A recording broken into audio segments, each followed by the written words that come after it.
everybody. This is James Diboe on Discovering, dedicated to original peoples, and we got a special guest in, Miss Valerie Watson, part 2. Welcome back to the show. How are you doing, Valerie? Oh, nice one, James. Nice to be back. Ready for our discussion today. Definitely, yeah. Well, anyway, with it being Black History Month now, you're definitely a perfect guest to have on the show. Now, I'm sure you see, like, we celebrate it all year round, Black History. It's not like we don't have a particular month, but we're just going to over-celebrate it for this month anyway. But thank you very much for coming on. Now, where we're up to now, what is your views of Black History Month, number one? And what is the history of it from what you can remember? I mean, this is a new thing, this October thing, I'm assuming. What was it like back?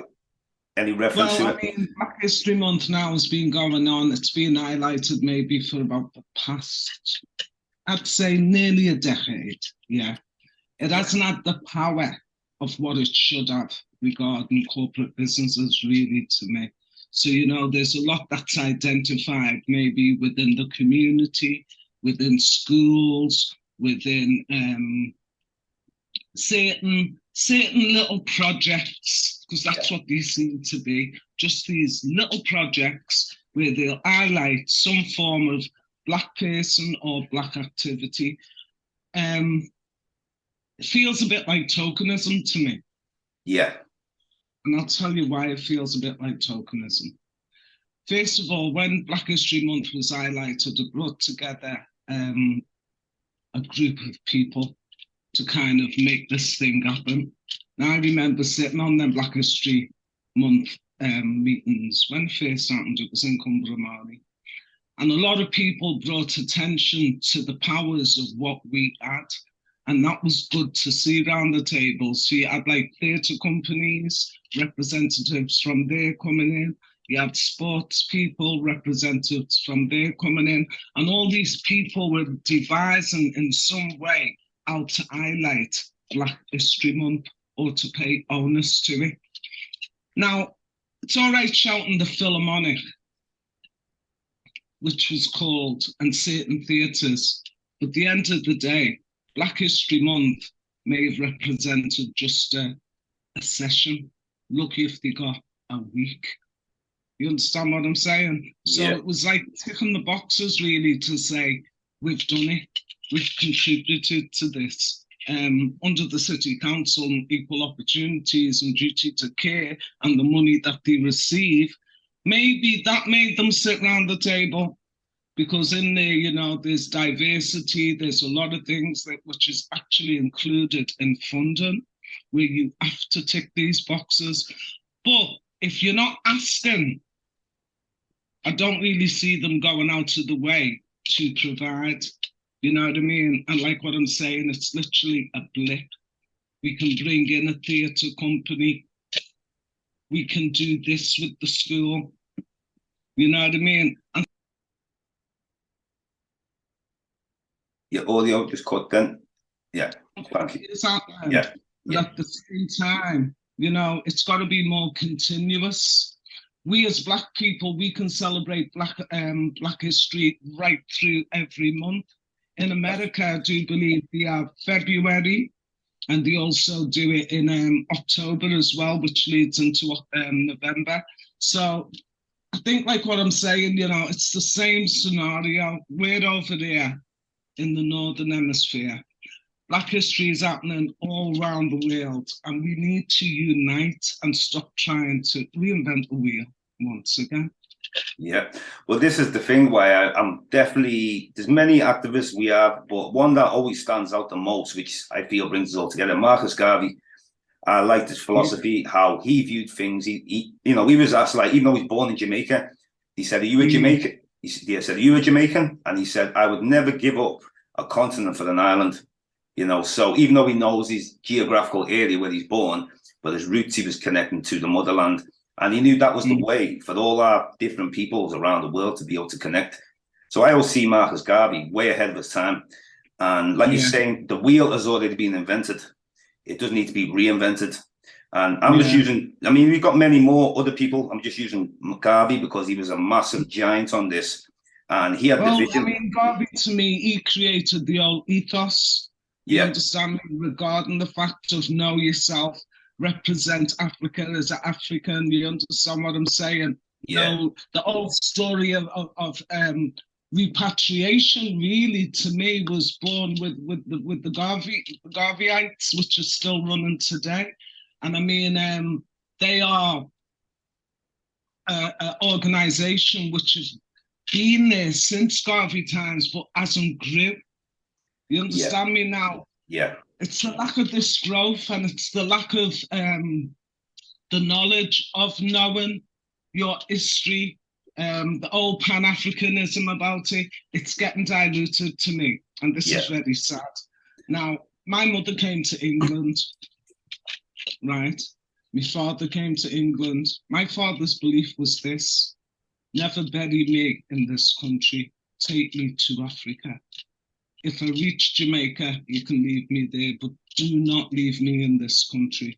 Yeah, that's it. Back in 1990, maybe 96, 94, my mother actually changed her nationality. Yeah. Now, you got to look at this and think, these people are born Jamaicans, culture and everything else about them. Yeah. And they also represent the fact that they believe that Black people came from Africa province. You understand me? The two of them believe that. But through the pressures of society, you understand me? That happiness. Could you just give me 1 minute, please? Yeah, of course. You know. Yeah. That's it. Pan-Africanism. African history, we have to celebrate it all year round anyway. That's the main thing. It's October. Sometimes these things can get crammed in, and too many people jump on 1 month where it should be spread all around. That's why I'm keeping it active. Well, that was a big surprise. Here comes Michelle. Oh, great. Another Pan-Africanism. Yeah. Perfect person. How are you doing, Michelle? Yeah, right. Excellent. Good to see you. So given that hemisphere of where I'm coming from, my parents now, my dad always represent themselves as a Black man. Yeah. My father was mixed race, you know. Okay. Yeah. His father was a Scottishman who lived in Jamaica. Wow. You understand me? Yeah. When he come to this country, he didn't know nothing about this Afghans word or this mixed race word. Yeah. He came here as a Black man. Right? Now, my mother, given her settlement of the time she was here, and they got divorced and wanting to live in a prosperous area, you understand? Yeah. She could feel the power of the government wanting to kick people out. Now, after 40 years of her staying in this country, when she went back home to Jamaica, she said she felt lost. Right. No longer home to her. She started her own life in England at the age of 19, and she went back there maybe at the age of 57. You understand what I'm saying? Yeah. And she said she felt lost, but she represented herself as a Jamaican. But she said through the law and the pressures, it's better I just go and change this thing. And she went and done it without any consult to us. We just seen this piece of paper. Yeah. But she's now naturalized herself as a British citizen. Okay. You know what I mean? Yeah. Yeah. Well, I have family who also now, given the Pan-Africanism, still hold their dual nationality passport, and they will not give it up. They will not give it up because that's their passport. You understand what I'm saying? So you have things that have diluted the old Pan-Africanism down, but it's more documentation. And that documentation is actually fed through to the children.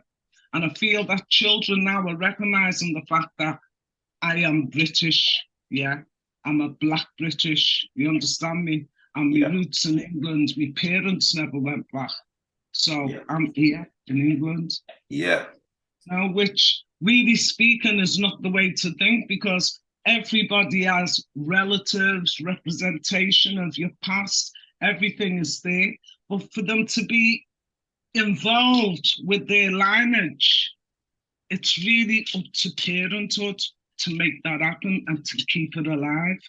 Definitely. You know, without that parenthood really keeping on it and making your kids feel that this is your representation, Yes, and there's a home elsewhere. What do you mean? That child's just going to believe England is England. Well, it's living proof, you know. When I was younger, we just got taught that we're African because obviously we have a direct descent Nigerian and obviously Trinidad from your mother's side. And my dad explained things about like this is, you know, on your mother's side you have a slave name and you have your direct African name. And Yeah. he spoke about Africa all the time. And it was not like where it could not be ignored. He never gave up telling us about Africa, how great it was. This is where we're from, you know, about the ancestors. So that push really kickstarted me at an early age. And this is where it's been easy for me to be able to do what I'm doing and feel comfortable, have a high self-esteem, proud to be Black, proud to be African, you know, and connecting to people wherever we are in this world. Well, that's the nature. Yeah. That is the nature of it, you understand? Yeah. So it's like a child when you're born, you know, if your nature is to eat West Indian food, that's the nature of how you're brought up. Yeah. Your parents give you the nature of where you belong. My children, right? I have 7 children, right? 2 of my children are to a white man. Ask my 2 children then, what colour are you? I'm going to tell you they're Black. There ain't no doubt. There ain't no off family in here. There ain't no off siblings in here. This is how we are. We're a Black family. Now, nature. Yeah. You understand what I'm saying? Yeah. The siblings before them, the siblings under them, the family around them, the food they eat. You understand their preferences in life.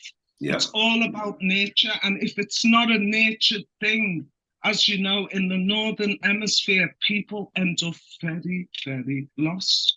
And to be accepted in the West as a Black person also makes a lot of people give up their identity. You know what I mean? That's when right. I was young, I had friends who were African, but they lived in Iton, but they needed a fringe in their head. And they wore blue eyeshadow and red lipstick and rouge on the face and come to school like that at 11 because they thought that was being acceptable. Yeah. They looked at me like I was blackety, blackety, black, black, black. Because to me, you look strange. Yeah. You understand me? And I lived in a cultural area where afros were happening. People wore the right shade of makeup when they did put it on. You understand what I'm saying? Yeah. But these were just looking at the peer images and the nature of what they've been brought up in.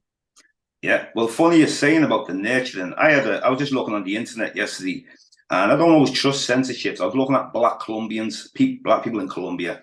So I looked at the census, and when I see in about 2005, there seems to be more people identifying as Africans. Then the census went to, well, in the last couple of years, and it dropped drastically. So when it dropped drastically, so that would mean that if people are trying to not identify as much now because of maybe, especially in South America, I mean, I've been in these places, and we think it's terrible how Black people get treated particular places. South America is terrible, especially with the language barriers and that, disconnecting from us. So when I seen the difference in 2005, it should, if anything, it's supposed to grow. It's not supposed to decline because we're multiplying. We're multiplying. Yes, so it is. But we have a problem. We as Black people have a problem. And I'm going to tell you this is the problem. When you take racism away from white people, Black people can deal with it freely, you know, and we're dangerous. We are dangerous. You understand? Because we go into tribalism. We go into islandism. We can go so far, which is, it's frightening. The most adaptable people. We're very adaptable. I'm telling you, it's frightening. Right? I mean, my mother told me that Jamaicans and Bajans never, ever got on. My best friend is a Bayesian. Well, there's your answer. Yeah. You got the sense. You got the sense not to let that divide you, you know. Thank you. So a lot of things have been handed down, you know, as people have had the disagreements, and it's become a way of life, a way of thinking, and it's all about that separation that we do. It's not about the islands being separated. We're still all one people, you know what I mean? But I do believe that somewhere the colonials Yeah. I'm sorry, because they still exist in my family. Colonial way of thinking. Yeah. It's a big subject. Yeah. Yeah. And these colonials' way of thinking is to be more acceptable to the British standard of a white man Yeah. or a white woman. You That's right. understand? To have the graces, to have the charms, to wear the clothes, to be in uniform, certain things like that which give them an ego. So they will look back at their own island, and poor people, they will look down and say, yeah, you just got to stay in the sun and get bun up. You don't say I'm red-skinned and I'm happy and people will give me a job. So you have these forms of discrimination even on one island.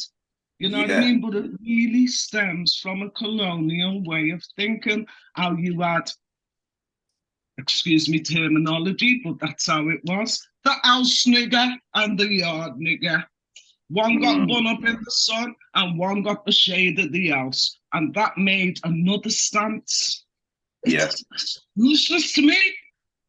And Useless also, to me. I'm born a yeah. different time. Yeah. But this colonial standard, you understand, took away a lot of women's rights, made things feel like that's how it is. For Yeah. young men as well, it made it feel that's how it is. And You it know what I also, mean? So, funny enough, you're saying that.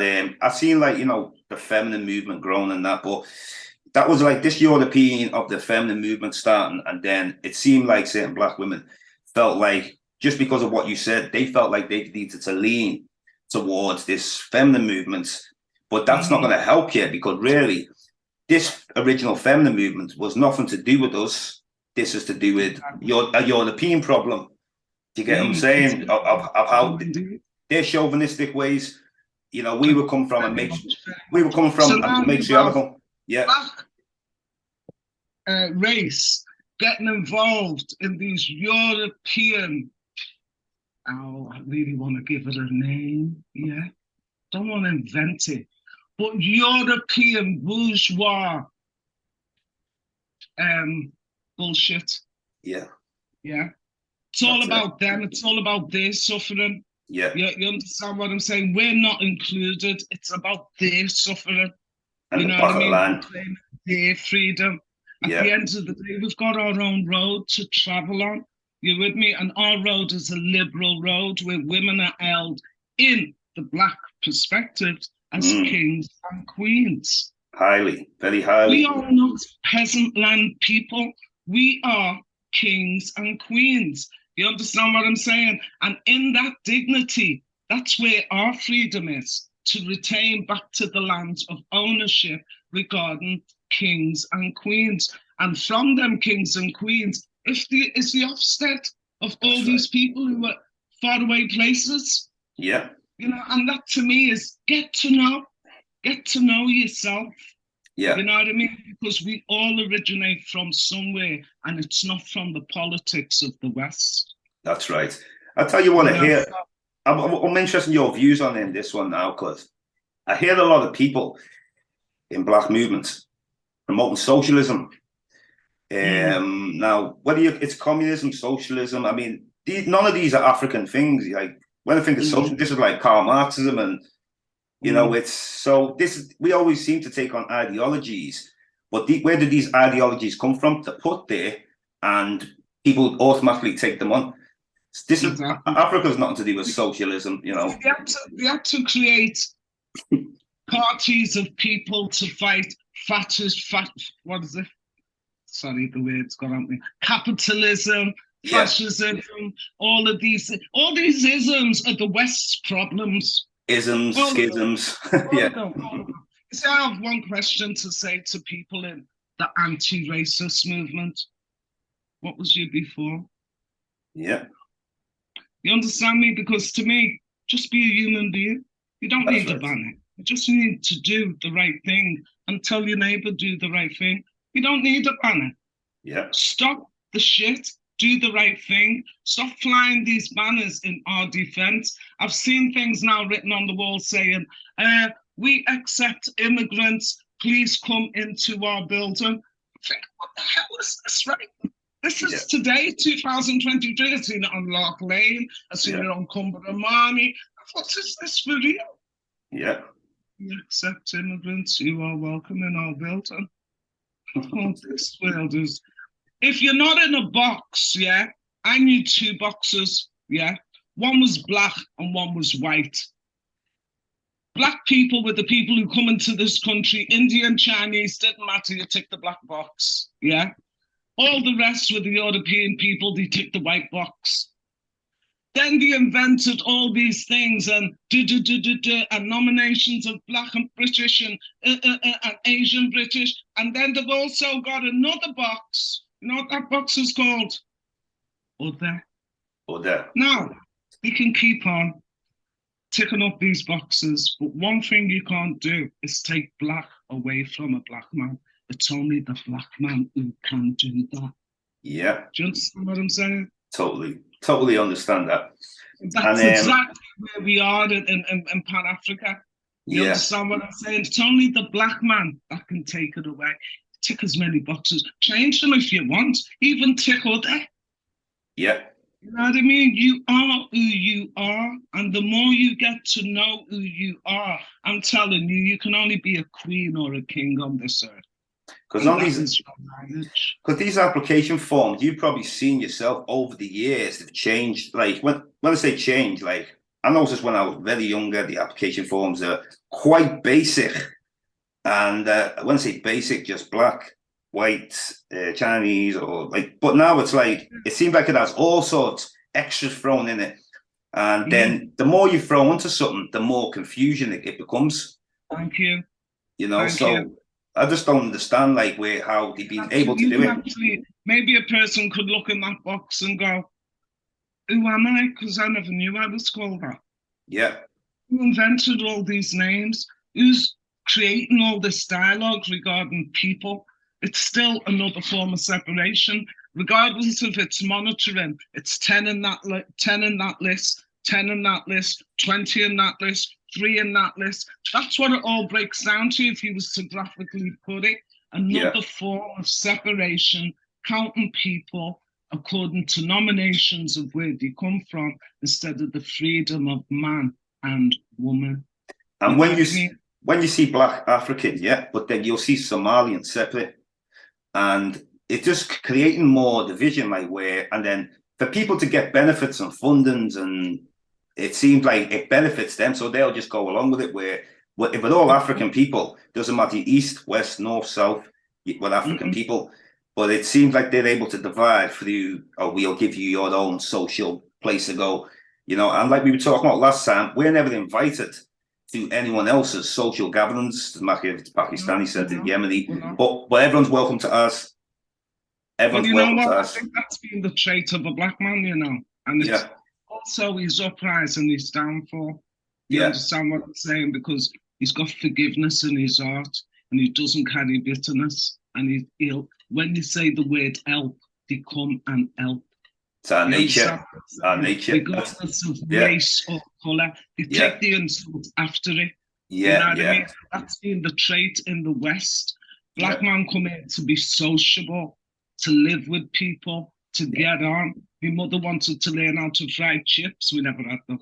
But still, you know what I mean? It's learning these things. And in that way of giving and taking, there was a great, how can I say, trust in the black race. You know what I mean? I trust I can go and live a night and I'll be all right. Well, your mum and dad might be all right, but your kids have to go out and play. You know what I mean? And the majority of the time, you're going to have to beat somebody up for the month or the year just to live in that area. Now they respect you. Is that right? Not at all. You know what I mean? Is there things right? So when you look at it, you know, according to the separation of races, creed, colour, this isn't making life easy. This is making things more separatable. You know what I mean? Like it says, take it away from the white man. The black man can deal with it freely. That's right, it is. I'm in that box and you're in that box. And you're in that box. And I'm not one of you. My brother at the age of 14 got 14 stitches in his head, top of his head in the Methodist. Why? Because it come down to Jamo and Afo playing pool. Okay, well. All right now, come on. It is Ended up foolish. being best friends, but you're going to carry 14 stitches for the rest of your life. Yeah. And, you know, people got to see past all that, though. You got to see past God, all that. stop it, because like what I'm saying, colonialism, it's a poison. You know That's what I it. mean? It was like a methane gas that once you sniff this up, you now become separated with people, Yeah. you know, and try to be them. You know I what I think mean? people over in the West seem to understand slavery more than they understand colonialism because Yeah, it's but they like, don't recognize they are still colonial minded. The yeah, parents, you know what I mean? They don't put it in a figurative way to say, why does my parents think like that? Because the exactly, colonial, exactly. you know what I mean? That's how they thought, that's how they expected it to be. And these people coming into our country, you understand me? It's a very colonial way of thinking. You know, never mind the ain't the right. They went out there and fought for this country and thought this place was going to be the motherland. Only the colonials said that. You know, we never said it. Exactly. Black man never really come up and says, "Oh, I can't wait to go to it." No, it was them who come to us and That's it. told us this rubbish. How London's paved with gold, and this is the place of everything. And wait till you get there. That's We right. never said that. It's all blaggery, but it's colonialism. You Yeah, understand me? You're not a citizen, you're not a human being until you reach England, put on a dress and wear a pair of trousers. Colonial way of thinking. yeah, Even you have Africans who come over there, some of them don't even want to wear their beautiful garments because they just want to fit in.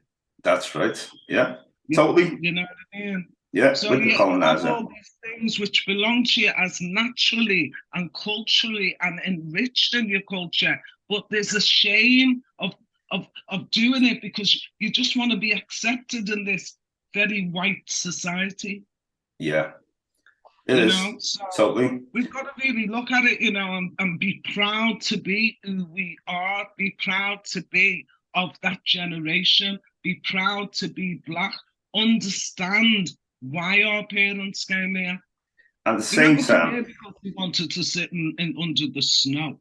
yeah, Come here because they really thought this place has got prosperity and abilities for my children to raise, to go back home, to build something, to be better in this world where the West has taken it away from Africa and as they call it, the third world yeah, islands. yeah, it is That totally. means they come here to enable themselves and enable their children, their offspring. And this is the part where a lot of them don't recognize that.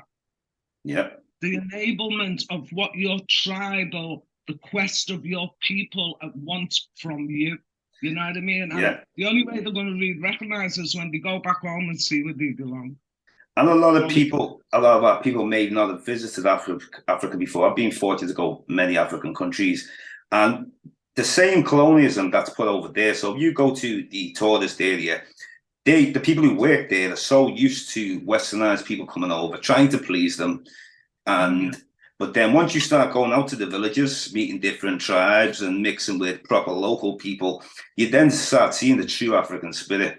So That's there's right. some people, but we're told you better not go down there. It's not safe. This will happen. Yeah. But then As a Westerner. it's not safe in this country to go certain places. So Exactly. you know, this is what we forget about the reputation. Like this is the promised land. America's the promised land. America's a very dangerous place. You know, but Very. it's a reputation of people believing that I'll make it if I come to England or come to America. But if you can capitalize on that and go and get your land back home, you don't need no mortgages. You know, you don't need just buy your land, pay your builders, and get a lot You of know what? land. I'm going to tell you now. There's many black people over there, like what you said, who have never ever gone back home. Yeah, And this is something where if you come from a particular place, like I'm Jamaican, so I'm talking from my point of view. yeah, Right now, the laws are changing regarding ownership of land and all these things. We've got this main one out called captured land. And captured land goes whereas the land hasn't had no tax being paid on it. There's no family representative there no more, even though people may live there. You understand me? They're mm, actually in a situation now where as a family who live abroad, they can lose their family heritage. Yeah. Now, that doesn't just happen in Jamaica, it happens in many, many places. Yeah.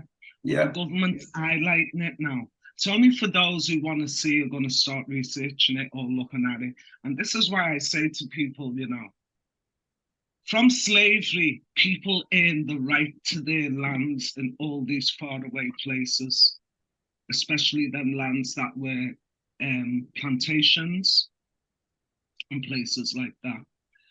Your surname, according to it even being British, can relate right back to the ownership of that land.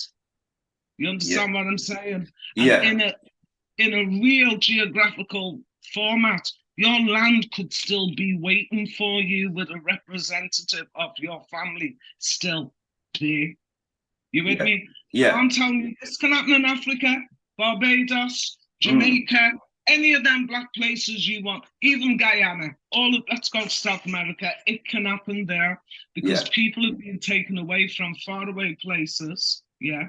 The parenthood might have died, but there's still people there who recognize them. Now, I'm not saying that as a cherry for people to go and look, but it's a reality. Yeah. It's an actual known living fact that given the color of your skin, your ownership can be there according to the land where you come from. My friend went back to Nigeria, yeah, her name is Oshodi, a family of 6 girls.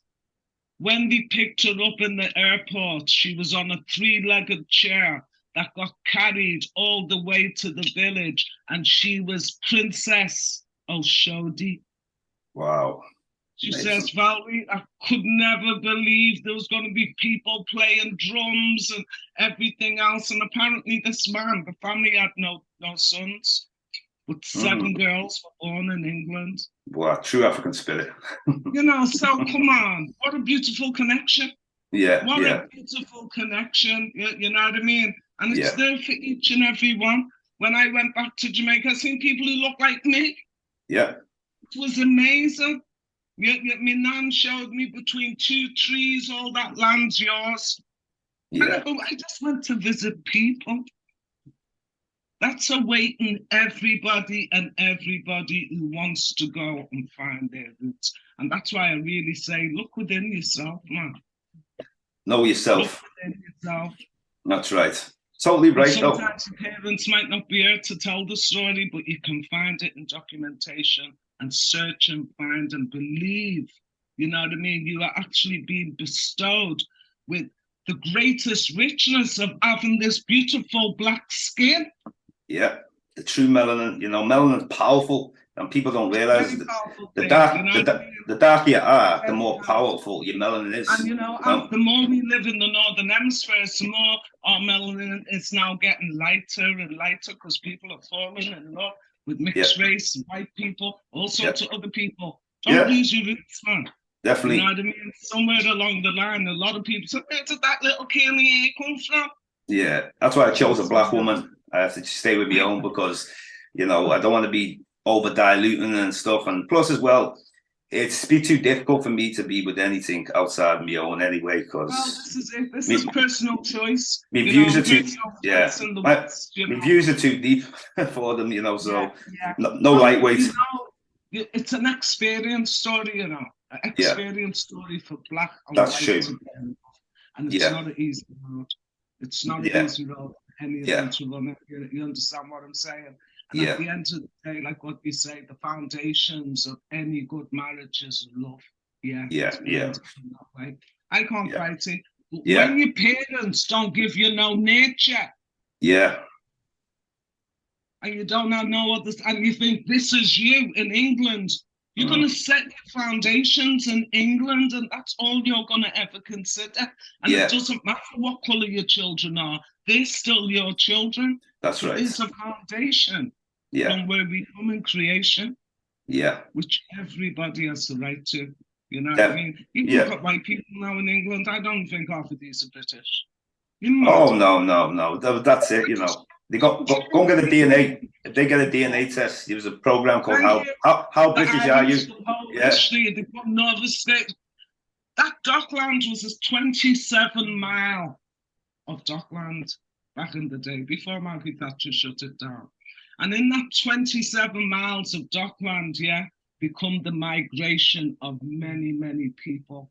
The Queen stock brought in Africa and America and the West Indies. And when you go down to Diboe, that was Scandinavia. That's why they've all got red hair down there. Listen, let me tell you. It's educating now. Wow. Scandinavian. 27 miles of that, and I can talk from the top and the bottom. Wow. You know what I mean? And that's what the people told me, and that was the truth. Wow. The migration happened there from the dockyards alone, with people getting rested over in the ships, migrating again, you know what I mean? And here comes the abundance of another generation of people according to areas. So things, basically, they're just basing things on skin color, aren't they? Whether they came from different parts of Europe, and they've been able to assimilate into the English culture, and they're just British, whether or not the granddad come from another place, Scandinavia, or come from Ireland. And because of the skin, now with us, they're looking at us on skin. They're not interested where we're from or anything like that. So, no, they're not. Yeah. Well, see, you got to remember, you know, we had Biafra in Nigeria at one stage. And when all the Biafrans were getting slaughtered and killed and everything else, they actually had no home to go back to when they reached England. You understand me? As much as they're a Biafran and very proud, but they didn't want to be a Nigerian. Yeah. And to go back and be a Nigerian, they could be a dead man. So when we had our own wars amongst ourselves and these internal wars which are happening, you understand, it made people's homesteads far away from them. So we, in our own history, you know, we have to proclaim the fact of the things that have separated us, the things that have affected us regarding our own Pan-African rights, and the cause, you know what I mean? And a lot of the cause has come from colonial times, but once it got to the West, it kind of went wild with us. Wow, this powerful conversation, and we're coming there to the end anyway, Valerie. But definitely, I mean, I really enjoyed today's discussion anyway, you know. So, mate, well, you know what? It's just opening doors, because there's many people who can tell their own story on this, you know what I mean? And I'd love to hear that stories. And we can do this any month. We don't have to just do it October, but I really appreciate you coming on today. Real powerful discussion, real powerful discussion. Want to thank Valerie Watson. Excellent, true Pan-Africanist, you know. This is James Diboe, discovering, dedicated to original peoples, as always. And Black History Month, we go all year round, you know, and thank you very much. Bless, peace. And we out on this. Thank you very much. Salute.